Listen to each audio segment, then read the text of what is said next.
Stove on பண்ணிக்கோங்க. இதில் ஒரு குக்கர் வச்சு கொஞ்சமாக ஆயில் சேர்த்துக்கோங்க. இதில் 3 பச்சை மிளகாய், ஒரு கைப்பிடி அளவுக்கு இஞ்சி சாப் பண்ணி ஆட் பண்ணிக்கோங்க. அதே மாதிரி ஒரு கைப்பிடி அளவுக்கு பூண்டு ஆட் பண்ணிக்கோங்க. 2 ஃபுல் ஹேண்டு, அதாவது 2 மீடியம் சைஸில் இருக்கக்கூடிய வெங்காயத்தை நீட்டு வாக்கில் கட் பண்ணி இதில் ஆட் பண்ணிவிட்டு நல்லா வதக்கி விடுங்க. இதில் ஒரு கைப்பிடி அளவுக்கு கொத்தமல்லி, ஒரு கைப்பிடி அளவுக்கு புதினா ஆட் பண்ணிக்கோங்க.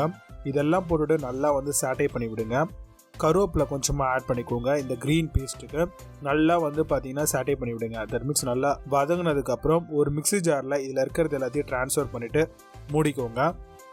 இப்போ நீங்கள் இதை நல்லா பேஸ்ட்டாக அரைச்சி எடுத்துக்கணும். இந்த டைமில் அரிசி நம்ம இதில் பாஸ்மதி ரைஸ் இல்லைனா சீரக சம்பா ரைஸ் யூஸ் பண்ணலாம், அதை ஊற வச்சுக்கலாம். இப்போ ஸ்டவ் ஆன் பண்ணி குக்கர் வச்சு இதில் ஒரு 30 கிராம் அளவுக்கு ஆயிலை சேர்த்துட்டு ஆயில் காஞ்சதும் 1 ஸ்பூன் அளவுக்கு நெய் ஆட் பண்ணிக்கோங்க. இப்போ நீங்கள் பார்க்கக்கூடிய கரம் மசாலா ஸ்பைசஸ் எல்லாத்தையும் இதில் ஆட் பண்ணிக்கோங்க. போட்டுட்டு நல்லா வதக்கி விடுங்க. நல்லா சேட்டையானதும் இதில் 2 மீடியம் சைஸில் இருக்கக்கூடிய வெங்காயத்தை கட் பண்ணி வச்சுருக்கோம், அதை ஆட் பண்ணிக்கலாம். இது எல்லாத்தையும் நல்லா ப்ரௌனிஷாக வரா மாதிரி நல்லா வதக்கி விடுங்க. நல்லா வதங்கினதுக்கப்புறம் நம்ம அரைச்சி வச்சுருக்கக்கூடிய அந்த க்ரீன் பேஸ்ட் இருக்கு இல்லையா, அதை இதில் ஊற்றிக்கலாம். ஊற்றிட்டு இதில் மஷ்ரூமையும் ஆட் பண்ணிக்கலாங்க. மஷ்ரூமை ஃபுல்லாக கட் பண்ணாமல் இந்த மாதிரி முழுசாக போடுங்க. அப்புறம் சாப்பிடும்போது நல்லா உங்களுக்கு நிறையவே வாயில் தென்படும். இப்போ 1/2 ஸ்பூன் அளவுக்கு மஞ்சத்தூள், 1/2 ஸ்பூன் அளவுக்கு மிளகாய்த்தூள், ஒரு ஃபுல் ஸ்பூன் அளவுக்கு தனியாத்தூள் இதெல்லாம் ஆட் பண்ணி நல்லா மிக்ஸ் பண்ணி விடுங்க. இந்த டைமில் கொஞ்சமாக தயிரும் ஆட் பண்ணிக்கலாம். தயிர் ரொம்ப விட வேணாம், கொஞ்சமாக விட்டாலே போதுமானது. தேவையான அளவுக்கு சால்ட்டும் ஆட் பண்ணிக்கோங்க. இப்போது அந்த மிக்ஸி ஜாரை வாஷ் பண்ணி அதில் இருக்கக்கூடிய தண்ணியை நம்ம ஆட் பண்ணிக்கிறோம்.